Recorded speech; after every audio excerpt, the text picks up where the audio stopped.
ناظرین، پروگرام حتمی سچائی میں میں آپ کی ہوسٹ انمول منیشا آپ کو خوش آمدید کہتی ہوں۔ آج کے شو کے سوالات جناب سیموئل گرین اور جناب عدنان رشید کے درمیان کے مناظرہ پر گفتگو کے حوالے سے ہیں، اور ہمارے ساتھ موجود ہیں محترم پادری شفیق کمل صاحب۔ سر، آپ نے ان سوالات پہ جو اٹھائے گئے اعتراضات ہیں ان کے پہلے سے ہی جوابات تھرو ویڈیوز دیے ہوئے ہیں، لیکن میں چاہوں گی کہ آج اس شو میں بھی ہم ان سوالات کا ذکر کریں اور آپ ان کے جوابات دیں۔ کیا اس کے لیے آپ تیار ہیں؟ جی میں بالکل تیار ہوں، میں بلکہ ہمیشہ تیار رہتا ہوں، اور اس ویڈیو میں میں نے جو باتیں کی ہیں، جو جوابات دیے ہیں، میں نے پوری ذمہ داری کے ساتھ دی ہے، اس لیے مجھے کوئی مسئلہ نہیں ہے۔ آپ کا جو دل چاہتا پوچھیں۔ جی، پہلا سوال جو کیا گیا ہے کہ کیا مسیحی اور مسلمان ایک ہی خدا کو مانتے ہیں؟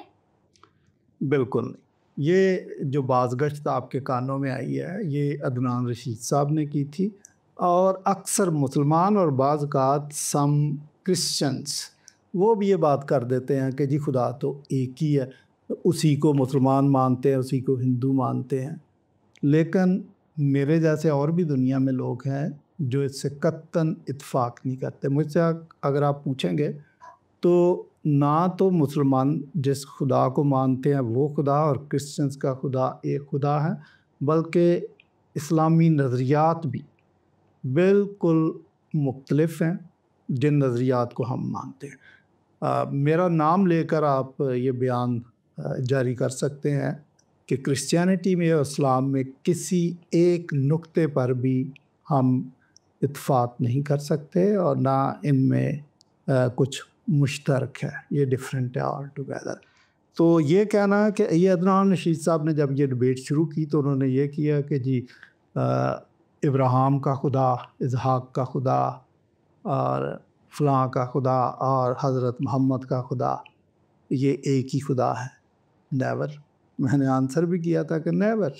ہمارا تو آپ کی اوپننگ سٹیٹمنٹ پہ ہی اختلاف ہے کہ خدا ایک ہے۔ اللہ ایک تخیلاتی خدا ہے، ریئل گاڈ نہیں ہے، یہ میں آپ کو بتا دوں۔ یہ میں پہلے بھی کہہ چکا ہوں، اور میں اس کو ری ایٹریٹ کرتا ہوں کیمرے کے سامنے کہ اللہ اور کائنات کا خالق اور مالک، ان کو ایک سمجھنا یہ ایک فیلسی ہے، یہ ایک غلط فہمی کا نتیجہ ہے۔ یہ لوکل گاڈ آپ کہہ سکتے ہیں اور خیالی خدا آپ کہہ سکتے ہیں۔ پھر یہ بھی کہا جاتا ہے کہ مسلمان مناظر کا اعتراض ہے کہ انجیل مقدسہ تضاد کا شکار ہے، یہ بات کس تک قابل اعتماد ہے؟ دیکھیں، یہ جو اعتراض ہے نا، یہ بھی فیلسی پر مبنی ہے۔ انہوں نے اپنا سارا تھیسس اپنی ڈبیٹ میں، جو اوپننگ سٹیٹمنٹ ان کی تھی، جو اس کی پریزنٹیشن تھی، اس کا سارے کا سارا دار و مدار ایک مفروضے پر تھا کہ چاروں اناجیل تضاد سے یا تضادات سے بھری ہوں۔ اگر آپ نے وہ پوری ڈبیٹ جس میں میں نے ان کو آنسر کیا ہے سنی ہو جی، تو پھر آپ نے اندازہ کر لیا ہوگا کہ دراصل وہ کوئی تضاد نہیں تھا، وہ ان کی فیلسیز ہیں یا ان کی مس انڈرسٹینڈنگس ہیں۔ مسلمانوں کے بارے میں تو میرا یہ پکا نظریہ ہے کہ یہ کنفیوژن کا شکار، اپنے مذہب کے بارے میں کنفیوژن کا شکار ہیں۔ تو جب اپنے مذہب کے بارے میں کنفیوژن کا شکار ہیں تو ان کے دماغ کے اندر جو سافٹ ویئر چڑھ جاتا ہے نا، جو فنکشن کرتا ہے، وہ بھی ان کو تضاد اور کنفیوژن کی طرف لے جاتا ہے۔ تو کسی چیز میں تضاد ہو یا نہ ہو، وہ سمجھتے ہیں کہ تضاد ہے۔ مثلا میں آپ کو ایک مثال دیتا ہوں کہ جرمنی میں مناظرہ کر رہا تھا، تو وہاں پہ ایک قادیانی صاحب تھے جو میرے ساتھ مناظرہ کر رہے تھے، تو انہوں نے بھی یہ کہا کہ دیکھیں جی، جو یسوع مسیح کا لباس تھا، چوگا تھا، ایک جگہ پہ وائٹ کلر لکھا ہے، ایک جگہ پہ دوسرا کلر لکھا تھا، یہ تو تضاد ہے۔ میں نے کہا آپ نے اناجیل کو درست طریقے سے نہیں پڑھا۔ اگر آپ چاروں اناجیل پڑھتے تو آپ کو پتہ چلتا کہ ایک ہی دن میں، ایک ہی رات میں یسوع مسیح کی 6 پیشیاں تھیں۔ ان 6 پیشیوں میں وقتاً فوقتاً وہ چوگے بدلے، صرف ایک دفعہ نہیں، آئی تھنک 4 ٹائمز انہوں نے چوگے بدلے۔ ایک دفعہ پھر اس کا جو چوگا پہنایا تھا وہ اتار کے اس کا اوریجنل اس کو پہنا دیا۔ پھر کسی اور کے پاس گئے، چونکہ فرق لوگوں کے پاس ان کی پیشی تھی، تو اگر آپ پڑھیں تو پتہ چلے گا کہ میں نے حوالے بھی دیے اس کو کہ جب انہوں نے چوگے بانٹنے چاہے آپس میں تو انہوں نے کہا کہ اس کو پھاڑے نہ، اس کو مکمل رہنے دے، اور 4 لوگ تھے جنہوں نے آپس میں بانٹے. تو اگر انہوں نے پھاڑے بھی نہیں ہیں اور 4 لوگ ہیں، اس کا مطلب ان کو مکمل پورا آ گیا. بالکل. تو اس کا مطلب 4 ٹائمز ایسا بدل گیا. تو وہ جو کہتے ہیں نا کہ کلر کا فرق ہے، وہ ایک جگہ نہیں ہے، وہ چونکہ 4 بندوں نے 4 چوگے بدلے، اس وجہ سے ہوا تھا.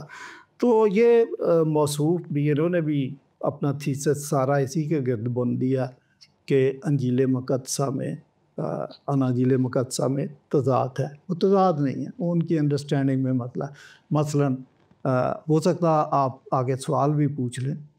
یہ کہتے ہیں کہ جی تضاد یہ ہے کہ ایک جگہ لکھا سبت سے پہلے انہوں نے مصالحے خریدے عورتوں نے، ایک جگہ لکھا کہ سبت کے بعد خریدے، تو یہ تو بہت بڑا تضاد ہے. میں نے کہا بھائی یہ بہت بڑا تضاد نہیں ہے. اگین آپ کو بائبل پڑھنی نہیں آتی، یا آپ نے 100 سال 150 سال پہلے کے جو اعتراضات ہیں کسی کتاب سے اٹھا لیے، بائبل نہیں آپ نے پڑھی. اس وجہ سے اگر آپ غور سے پڑھیں تو یوحنا کی انجیل میں لکھا ہے 19ویں باب میں غالباً کہ وہ ایک ہائی سبت تھا، خاص سبت تھا. تو آپ یہ دیکھیں کہ اولڈ ٹیسٹامنٹ میں ہمیں یہ پتہ چلتا ہے کہ ایک سالانہ سبت بھی تھا. اس سبت میں بھی آپ کو کام کرنا منع ہے، خادمانہ کام نہیں آپ کر سکتے، کوئی کام بھی نہیں کر سکتے. تو اناجیل کے اندر 2 سبت ہمیں نظر آتے ہیں باقاعدہ. ایک تو یہ جو ہائی سبت، پھر آپ کو جگہ جگہ لکھا ہے کہ وہ تیاری کا دن تھا. یہ تیاری کا دن ریگولر سبت سے پہلے نہیں تھا، یہ سالانہ سبت سے پہلے تھا.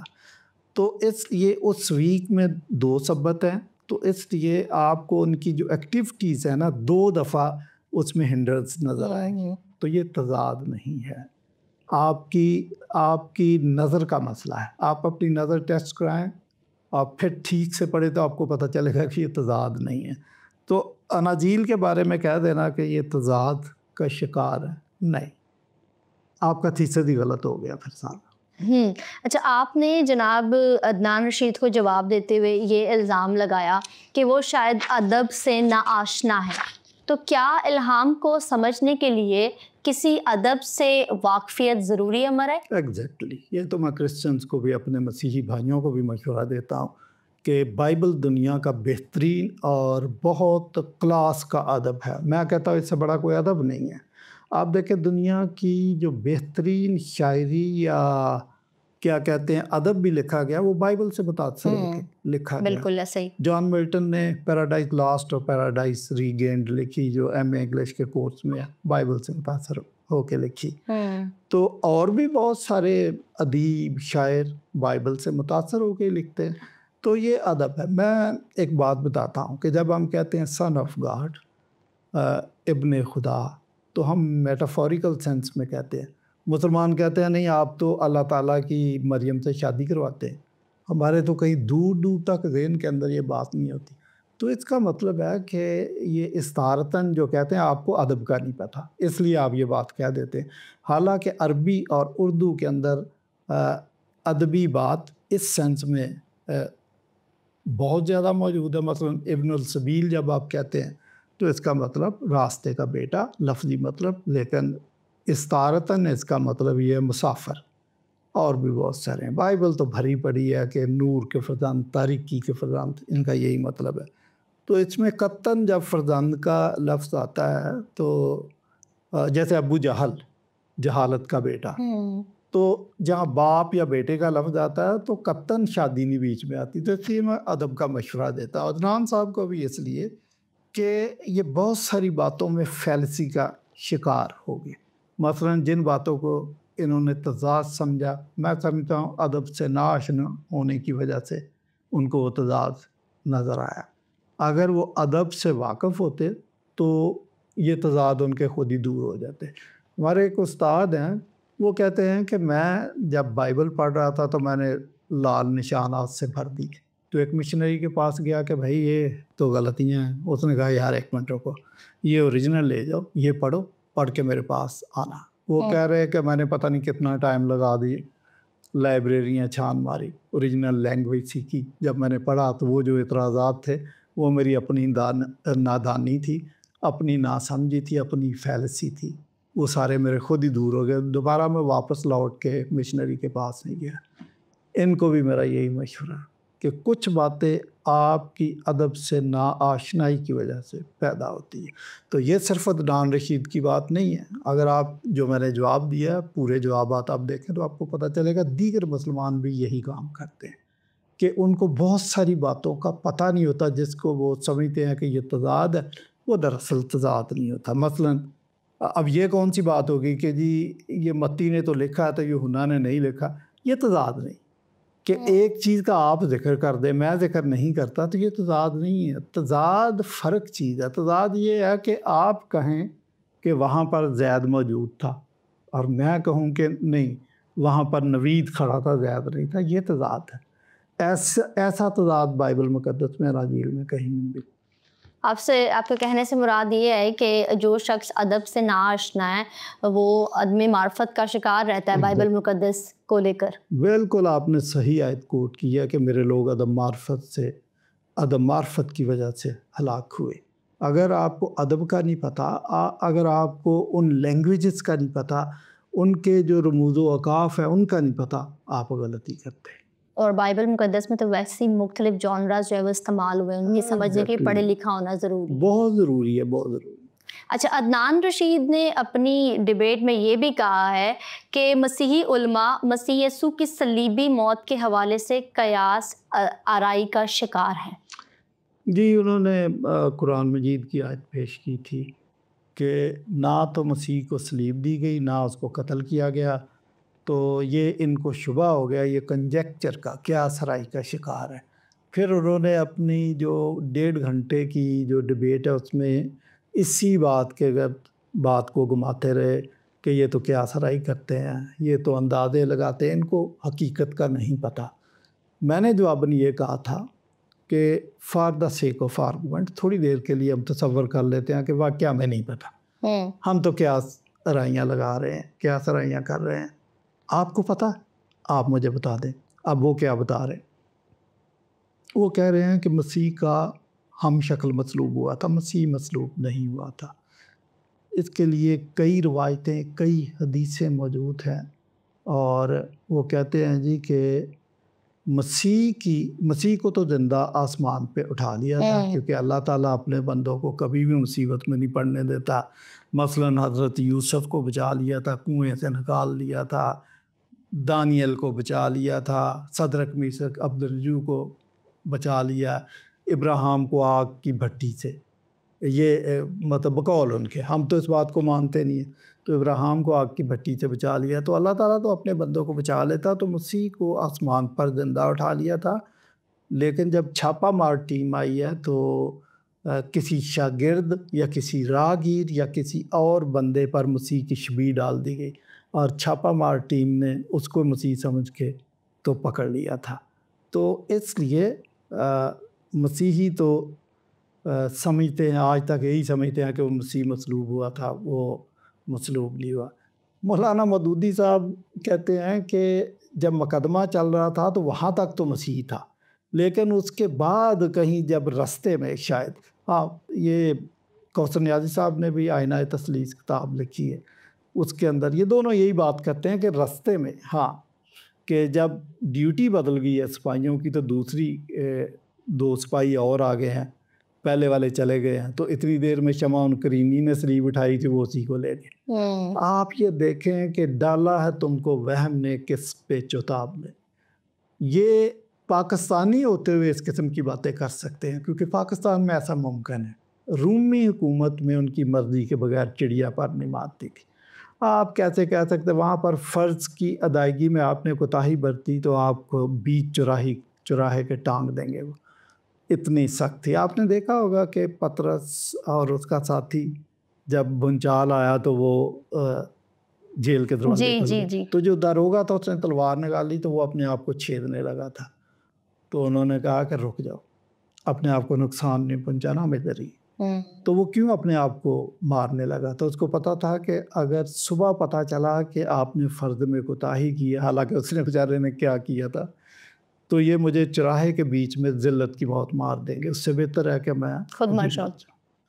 تو رومی حکومت کے بارے میں اس قسم کے اندازے کرنا میں سمجھتا ہوں بیوقوفی ہے، اور یہ بیوقوفی پاکستانی کر سکتے ہیں کیونکہ ہمارے ہاں یہ سب کچھ چل رہا ہے. وہ سمجھتے ہیں روم میں بھی ایسا ہی چلتا ہوگا، یہ تو سمجھتے ہیں امریکہ میں بھی ایسا ہی چلتا ہے، باقی ملکوں میں ویسٹ میں بھی ایسا ہی چل رہا. نہیں، ایسا نہیں چل رہا. تو ہمیں کہہ رہے ہیں کہ آپ شک میں مبتلا ہیں، کیا آسرائیاں کر رہے ہیں. میں ان سے پوچھتا ہوں کہ بتائیں کہ اگر وہ مسیح کو تو اٹھا لیا، اس کی جگہ فرق بندہ مصلوب کر دیا، اس بندے کا نام بتا دیں، یہی مسلمان پھنس جاتے ہیں، یہی ان کے غبارے کی ہوا نکل جاتی ہے. وجہ کہ ایک نام نہیں ہے. ایک روایت کہتی ہے کہ مسیح کو اٹھا لیا اور اس کی جگہ یشوع بن فنزیرہ کو پھانسی دے دی گئی. دوسری روایت کہتی ہے کہ وہ شمعون کرینی کو مسیح کی جگہ مصلوب کر دیا، یعنی جو ہم شکل تھا وہ شمعون کرینی تھا. تیسری روایت کہتی ہے کہ وہ سرجیس تھا. چوتھی روایت کہتی ہے کہ وہ ہیرودیس صغیر تھا. کرتے کرتے 9 نام لے لیے انہوں نے. اچھا، پھر بیچ میں مزیدار بات یہ ہے کہ ایک میں کہا کہ نہیں، مسیح کو مصلوب نہیں کیا، یسوع کو مصلوب نہیں کیا، اس کی جگہ یشوع کو مصلوب کیا. اب اس سے بڑی بیوقوفی کیا ہو سکتی ہے کہ یشوع اور یسوع ایک ہی نام ہے، لینگویج کا فرق. تو وہ نہیں وہ نہیں تھا، اس کی جگہ یہ. اس سے آپ اندازہ کر لیں کہ پھر شک کا شکار کون ہے. شک کا شکار آپ ہیں. اور صرف یہی نہیں ہے، آگے بھی سنیں. میں یہ کہتا ہوں کہ چلو آپ نے کہا ہم شکل مصلوب ہو گیا، اور اس وجہ سے کہ خدا اپنے بندوں کو بچاتا ہے. یہاں تک تو یہ بات میری سمجھ میں آتی ہے کہ خدا اپنے بندوں کو بچاتا ہے. تو یہاں پر بھی 2 پرابلم ہیں کہ جن کو بچانا تھا ان کو اس نے بچایا، لیکن مسیح یسوع کو واقعات کے مطابق، منصوبے کے مطابق مصلوب ہی ہونا تھا، اس لیے مصلوب کیا. لیکن چلو آپ اس بات پہ تلے ہوئے ہیں کہ نہیں خدا اپنے بندوں کو بچاتا ہے. تو اگر بچاتا تھا تو اس کو بچا لینا کافی تھا.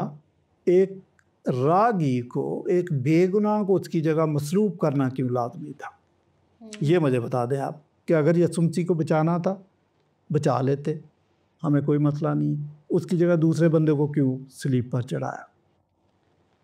میں مثال دیتا ہوں کہ روڈ پہ ٹرک آ رہا ہے اور بہت زیادہ سپیڈ میں آ رہا ہے، وہ ہارن دیتا آ رہا ہے. ہارن دینے سے پتہ چل رہا ہے کہ اس کی بریکیں فیل ہے، بچو، میں نہیں کچھ کر سکتا. آپ نے دیکھا کہ ایک بچہ روڈ کے بیچ میں کھیل رہا، تو آپ کو اس پہ ترس آ گیا کہ اس بچے کو بچانا چاہیے. آپ نے چھلانگ لگائی، اس بچے کو اٹھایا اور آپ سڑک کے دوسرے کنارے نکل گئے، بچہ بچ گیا. یہاں تک تو کہانی ٹھیک ہے، لیکن آپ نے سوچا کہ بچہ تو بچا لیا لیکن ٹرک کا پھیرا تو خالی گیا. پھر میں آ جاؤں اس کے آگے؟ نہیں، میں نہیں آ جاؤں. آپ نے ایک اور بندہ راگیر جاتا، آپ نے اس کو دھکا دے کے ٹرک کے نیچے پڑ گیا کہ بھائی ٹرک کا پھیرا بھی خالی نہیں جانا چاہیے. یہ کہانی ہماری سمجھ میں نہیں آتی. میں اس سے اندازہ لگاتا ہوں کہ آپ کے لاشعور کے اندر یہ بات کوٹ کوٹ کر کسی نے بھر دیا کہ واقعہ صلیب لازمی امر ہے. اور دوسری بات لازمی یہ ہے کہ ایک کو بچانے کے لیے ایک کو صلیب پر چڑھنا لازمی. جو آپ کی روایت ہے وہ بھی یہی بتاتی ہے کہ ایک کو بچانا لازمی ہے اور ایک کو بچانے کے لیے دوسرے بندے کا مرنا لازمی ہے. تو کفارے کا تو سارا نظریہ یہی ہے، صلیب کا تو نظریہ یہی ہے. تو پھر بجائے اس کے کہ الٹے ہاتھ سے کان پکڑنا، تو سیدھا کیوں نہیں پکڑتے؟ تو عدنان رشید صاحب نے جو کہا نا کہ کرسچنز کنجیکچر کا شکار ہیں، کرسچن کسی کے آسرائی کا سہارا نہیں لیتے. چاروں اناجیل پوری طرح متفق ہیں کہ جو صلیب پر چڑھا وہ مسیح یسوع تھا، اور وہ ایک نظریے کے تحت کفارہ دینے کے لیے صلیب پر چڑھے، اور یہ خدائی منصوبہ تھا. اور نہ صرف چاروں اناجیل بلکہ پورا نیو ٹیسٹامنٹ اس سے بھرا پڑا. اور اگر آپ مجھ سے سچ پوچھیں تو مسیح یسوع کی مصلوبیت کی بنیادیں اولڈ ٹیسٹامنٹ میں بھی قائم ہیں. تو آپ ہمیں کہتے ہیں، آپ خود کنفیوژن کا شکار ہیں. اپنی ایک حالیہ ڈیبیٹ میں جس کا ذکر ابھی ہم کر بھی رہے ہیں کہ جس کے پس منظر میں یہ پروگرام کر رہے ہیں، عدنان رشید صاحب نے یہ فرمایا ہے کہ یسوع مسیح کی جگہ صلیب پر کسی اور کو چڑھا دیا گیا، جس کے بارے میں بھی آپ نے ڈسکشن بھی کی ہے، لیکن سوال یہ ہے کہ کیا اس کی تصدیق عدنان صاحب کر پائے ہیں کہ نہیں، جو اعتراض انہوں نے اٹھایا ہے کہ یسوع کی جگہ کسی اور کو چڑھایا؟ دیکھیں، یہ بات تو ان کو کرنی نہیں چاہیے تھی، لیکن آپ بندے کے کنفیوژن کا اندازہ لگائیں کہ انہوں نے دبے الفاظ میں یہ کہہ دیا کہ ہم شکل والا نظریہ درست ہے، لیکن نام نہیں لے رہے۔ وہ کہہ رہے جی یار مسیح کی جگہ تو کسی اور کو صلیب چڑھا دیا گیا تھا۔ میں کہتا ہوں آپ ایک نظریے کو مانتے ہیں تو آپ کو ٹھوک بجا کے ڈنکے کی چوٹ پر کہنا چاہیے کہ قرآن مجید کا اور اسلام کا نظریہ یہ، اور ہم یہ مانتے ہیں اور یہ ہوا۔ آپ نے یہ نہیں کہا، آپ دبے الفاظ میں کہہ رہے ہیں، یعنی کہہ بھی رہے ہیں نہیں بھی کہہ رہے ہیں، تو یہی کنفیوژن ہے۔ اور کنفیوژن کیا ہوتا ہے؟ تو یہ کنفیوژن کا خود شکار ہے۔ تو دراصل عدنان رشید صاحب جانتے ہیں کہ اگر میں نے اپنے منہ سے اعتراف کر لیا کہ ہم شکل کا نظریہ اسلامی نظریہ ہے، تو مجھے 21ویں صدی کے مسیحی لوگ آڑے ہاتھوں لیں گے، یہ میری کھچائی کر دیں گے، یہ میری حجامت بنا دیں گے۔ اس لیے وہ اپنے منہ سے نہیں کہہ رہا، لیکن دبے الفاظ میں کہہ رہا ہے کہ مسیح کی جگہ تو کوئی اور مصلوب ہوا تھا۔ میں تو اس دن کے انتظار میں ہوں کہ کوئی میرے سامنے آ کے کہے کہ ہم شکل کا نظریہ درست ہے، لیکن یہ مکر جاتے ہیں آپ، کیونکہ یہ 1400 سال سے یہی مانتے چلے آ رہے ہیں، اور 90% مسلمان یہی ابھی بھی یہی مانتے ہیں، لیکن ڈبیٹ کے اندر آ کر آپ کے سامنے یہ مکر جائیں گے، کیونکہ ان کو پتہ ہے کہ یہ ہمیں لڑتاڑ دیں گے، یہ ہمارا حلیہ بگاڑ دیں گے۔ تو یہی حرکت انہوں نے کی ہے، نام نہیں لیا اس کا۔ اور یہ بھی کیسے ممکن ہے کہ کوئی شخص ہم شکل کے نظریے کا قائل بھی ہو اور اسے اس شخص کا نام بھی نہ پتہ ہو، تو جسے مسیح خداوند کی جگہ پر صلیب پر چڑھایا گیا ہو؟ دیکھیں، ان کو پتہ ہے، ان کو نام کا پتہ ہے، لیکن جب آپ پوچھتے ہیں کہ اچھا جی ہم تو قیاس لگا رہے ہیں نا، تو آپ کو تو 100% درست پتہ، تو آپ جو مسیح کی جگہ بندہ مصلوب ہوا اس کا نام بتا دیں۔ تو یہ نہیں ہے کہ نہیں پتہ، انہوں نے اسلام پڑھا، ان کو پتہ ہے کہ اسلام کیا کہتا ہے، لیکن ان کو پتہ ہے کہ اب ہم 9 نام بتائیں گے تو یہ تو ہمیں ماریں گے۔ پھر میں عدنان رشید صاحب سے کہہ رہا تھا کہ اگر ہم شکل کا نظریہ درست ہے تو آپ جج کے سامنے جا کے بتائیں کہ جی قتل ہوا ہے، تو میں قتل کا چشمدید گواہ اور گواہی دینے آیا ہوں۔ جج صاحب پوچھے گا کس نے قتل کیا، تو آپ کہیں جی کہ سرجیس نے قتل کیا۔ جج صاحب ایک منٹ رکے، نہیں سرجیس نہیں تھا، وہ یشوع بن فنزیرہ تھا۔ ایک منٹ رکے جج صاحب، یشوع بن فنزیرہ بھی نہیں تھا، وہ شمعون کرینی تھا۔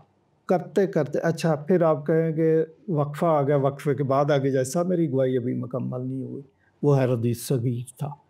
تو پھر آپ نے سرجیس کا نام لے دیا، کرتے کرتے آپ 9 نام لے رہے ہیں۔ میں یقین سے کہہ سکتا ہوں کہ جج آپ کو گیٹ تک چھوڑ کے آئے گا کہ جھوٹا گواہ آ گیا تو 9 نام پیش کریں تو جج نہیں مانے گا، آپ نے تو کنفیوژن کریٹ کر دیا۔ تو یہ جو 9 ناموں والی کہانی ہے نا، اس سے بڑا کوئی کنفیوژن نہیں۔ اس لیے میں کہتا ہوں، میں تو کبھی کبھی کہتا ہوں کہ اسلام کی کوئی بھی ڈاکٹرین لیں، اس پہ ہم بات کریں، جیسے جیسے ہم ریسرچ کر کے اس کی گہرائی میں جائیں گے، it will end up in a confusion. یہی حال ہم شکل کے نظریے پر ہے۔ اس لیے اس صدی کے اندر مسلمان اس نظریے سے بیک کرنا شروع ہو گئے ہیں۔ ابھی میں نے پچھلے دنوں ایک ویڈیو دیکھی تھی، وہ مسلمانوں کو ڈانٹ رہا تھا، وہ بھی مسلمان ہے، کہ خبردار اگر یہ نظریے کی بات کی اس پہ تو خدا کی ذات پہ حرف آتا ہے، اور واقع آتا ہے جو آپ بات بتا رہے ہیں۔ تو میں پھر اس کا ساری باتوں کا جو نچوڑ میری نظر میں ہے کہ یہ کنفیوژن کا شکار ہے، جو ہمیں کہہ رہے تھے، خود کنفیوژن کا شکار ہے۔ اس کا مطلب یہ ہے کہ جو اعتراض ہم شکل کے نظریے کے بارے میں اٹھایا جاتا ہے اور جس کے جوابات یہ دیتے ہیں، اس کا خود ہی کوئی سر پیر نہیں، کوئی سر پیر نہیں، یہ کنفیوژن ہے۔ اچھا، ہم نے آپ کو یہ بھی کہتے سنا ہے کہ دور جدید میں تسلیم المسیح کے حوالے سے ہم شکل کا نظریہ بری طرح سے فیل ہو چکا ہے۔ میرا سوال یہ ہے کہ دور جدید سے آپ کی کیا مراد ہے؟ دور جدید ہے تو دور قدیم بھی ہوگا، اس پر ذرا تفصیلی روشنی ڈالیے۔ دیکھیں، جب میں یہ کہتا ہوں کہ دور جدید کے سامنے اسلام ٹک نہیں سکتا، میں صرف پھر ہم شکل کے نظریے کی نہیں بات کر رہا، میں کہہ رہا ہوں پورا اسلام نہیں ٹک سکتا۔ وجہ دور جدید اور دور قدیم کا میں جو کہہ رہا تھا، آج چونکہ آپ کے ذہن میں یہ سوال آیا کہ مسلمان زمانہ جہالیت کی بات کرتے ہیں، جہالت کی بات کرتے ہیں، اور وہ سمجھتے ہیں کہ مسلمان جب آئے تو روشنی آئی۔ میں کہتا ہوں یہ سارا ہی جہالت کا ہی دور تھا۔ میری مراد دور جدید سے یہ ہے کہ سائنس اور ٹیکنالوجی جب سے آئی ہے، جب سے دنیا نے ترقی کی ہے، جب سے انٹرنیٹ آ گیا، جب سے فیس بک آ گیا، جب سے آپ کے سامنے ڈیجیٹل ٹیکنالوجی آ گئی ہے، تو فنگر ٹپس پہ آپ کے سب کچھ، تو اس میں جو چیز ناقص ہے نا وہ نہیں رک سکتی۔ تو ہم شکل کا نظریہ تو میں نے آپ کو بتا دیا، میں تو کافی عرصے سے اس پہ بات کر رہا ہوں، اور میں اس کو ثابت بھی کر دیتا ہوں کہ یہ نظریہ درست نہیں ہے۔ اور پھر اب جو مسلمان اس نظریے کا اپنی زبان سے نام نہیں لیتے، اس کا مطلب وہ بھی اس سے کانشیس ہے، ان کو پتا کہ اس میں تو ہم پھنس جاتے ہیں۔ تو اب مسلمان اس نظریے سے مکرنا شروع ہو گئے، لیکن کریں کیا؟ پھر اسلام کو کیا کریں؟ اسلام تو ہم شکل کے نظریے سے بھرا پڑا ہے، ٹنوں کے حساب سے کتابیں ہیں جن میں ہم شکل کا نظریہ ٹھونس ٹھونس کے بھرا ہوا، کیا کریں گے آپ؟ اس کو نکالیں گے؟ اور ویسے میں آپ کو بتاؤں کہ یہ صرف ہم شکل کے نظریے کی بات نہیں، اور بھی بہت ساری باتیں ہیں۔ ترکی کے اندر اس پہ کام ہونا شروع ہوا تھا کہ اسلام سے کچھ چیزیں ہمیں نکالنی چاہیے، تو لیکن وہ دو پارٹیاں ہو گئی، تو وہ پایہ تکمیل کو نہیں منصوبہ پہنچ سکا۔ لیکن اب یہی ہوگا کہ مسلمان بیٹھیں گے اور کہیں گے کہ کچھ چیزیں ایسی ہیں جن کو ہمیں اسلام سے خارج کرنا پڑے گا، تو again it will end up in confusion. ابھی تو سوالات کا آغاز ہی ہوا، میرے پاس جو فہرست موجود ہے اس میں اور بھی بہت سارے سوالات موجود ہیں، جس میں میں چاہوں گی کہ اگلے ایپیسوڈ میں بھی ہم اسی شو کو کنٹینیو کریں۔ تو جی ناظرین، جو اعتراضات بظاہر مسلمانوں کو نظر آتے ہیں وہ ان کی اپنی فالسی کا نتیجہ ہے، تو مسلمانوں کو چاہیے کہ اپنی کنفیوژن کو وہ خود دور کرنے کی کوشش کریں۔ تب تک ناظرین، سچ کو جانیے، سچ کو کھوجیے، سچ کو پرکھیے، اور جب سچ مل جائے تو اسے قبول کرنے کا حوصلہ اور ہمت رکھیے۔ بہت شکریہ۔